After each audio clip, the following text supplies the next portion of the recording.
Hormone augmentation thing is always a little bit of a complicated discussion, but there's so much that's happening there right now that's really interesting. What?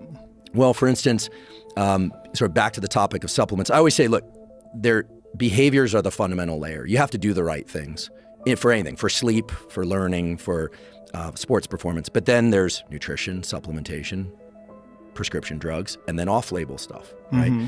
And so we always think about, when you hear hormones in sports, you always think just the raw conversation about anabolics, all the banned stuff. We could talk about that stuff and how it works. Years ago, I used to work on androgens, testosterone and its derivatives, and how it impacts brain development and body function, fear, and also mental states.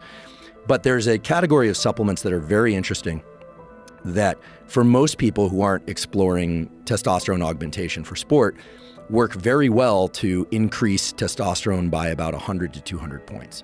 Not, 300, not a tripling or anything like that.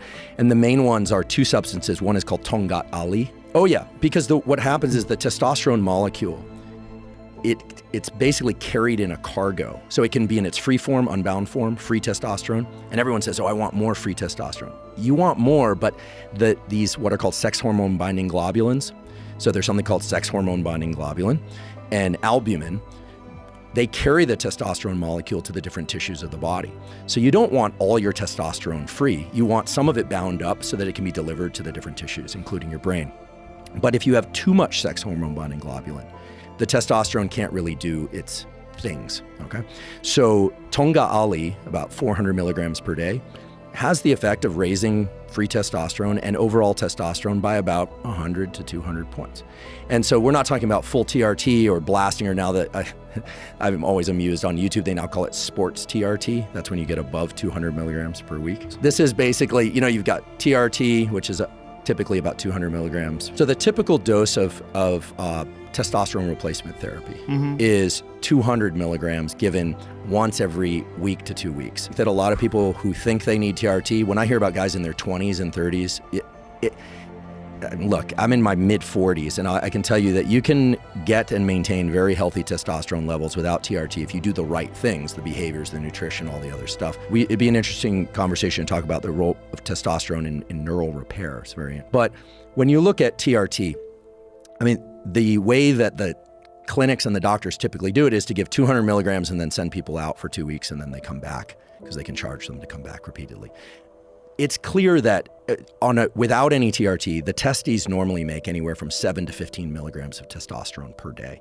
So taking this massive dose and then waiting 2 weeks is absolutely foolish. It's amazing to me that the medical profession does this, because it doesn't match anything about the normal patterns of endocrinology.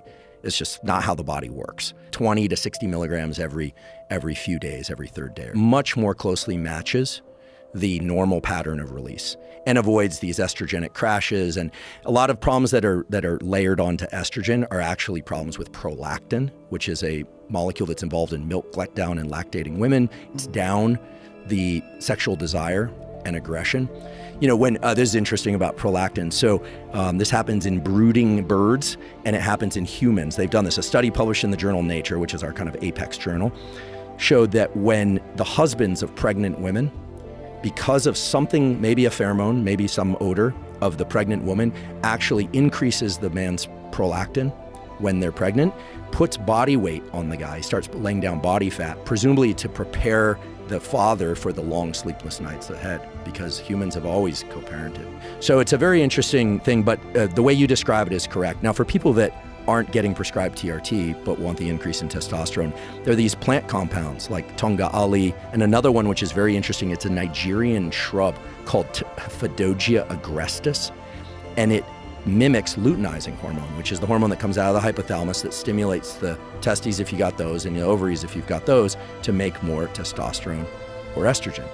And so those two herbal supplements together can give a significant boost in free and active testosterone. Phaedogia is usually taken at about 600 milligrams, and that can, the most dramatic effect I've ever seen was somebody who had his testosterone down in the low 2s, or I think it was like low 2s, and he got it up to the 700 range, but that's an outlier, right? Most people are going to see about a 300 to 400 point increase.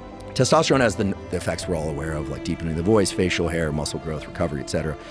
Mostly because testosterone increases protein synthesis. You look at a young male in puberty, it's a protein synthesis machine. They eat, and they just grow and grow and grow, and they're putting on muscles, and they're lean, and So most often they're lean. But in any case, testosterone has some very interesting effects on the brain. The major mental effect of testosterone is it makes effort feel good. And the reason it does it is that the amygdala, this fear center in the brain, this anxiety center in the brain, has androgen receptors. It has testosterone receptors. And so the way this works in animals and in humans as well is that for most species, the males of that species never get a chance to mate. But if you think about animals with antlers, like rams, there's been a lot of research, believe it or not, on rams. I'd love to work on it. And they have to fight for the right to mate. And the fighting is a choice, right? And the decision to walk away is a choice, usually. They usually don't kill each other, although I know some of the injuries can lead to death.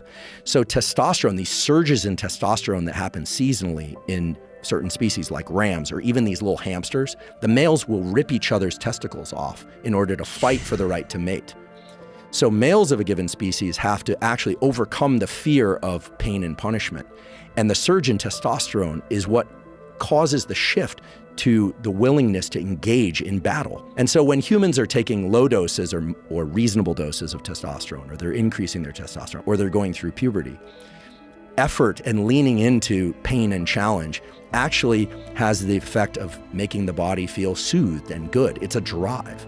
Just like sex is a drive, or drinking water when you're thirsty is a drive. This stuff is all anchored deep within the hypothalamus. This isn't a cognitive thing.